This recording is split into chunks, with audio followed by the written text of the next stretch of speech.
నేను ఆర్ఎస్ఎస్ కార్యకర్తలను చూస్తాను, కొంతమంది బీజేపీలో వాళ్ళు ప్రధాన కార్యదర్శులుగా చేస్తుంటారు.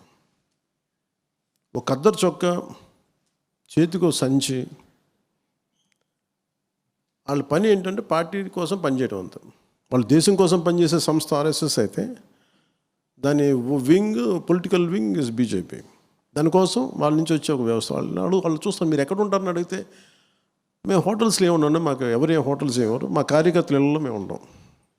వి take it forward. They are madly committed about their ideology. ఐడియాలజీతో ఎంతమంది ఏకీపిస్తారు, ఏకీపించదు, దట్స్ ఎ డిఫరెంట్ స్టోరీ. కానీ మనం నేర్చుకోవాల్సింది అది. రాగానే ఎలక్షన్ టైంలో హడావుడి నాకేంటంటే I'm very clear, this party will go on. Very very clear. ఎవరు ఎటు వెళ్ళినా కానీ ఈ పార్టీతో ముందుకెళ్తాం. నాకు క్యాడర్ క్షేమం చాలా ఇంపార్టెంట్ నాకు. ఎందుకంటే జన సైనికులు వీరమహిళ లేకుండా పార్టీ లేదు. కానీ ఇది పదవులకు సంబంధం లేదు, అది నేను చెప్తున్నాను.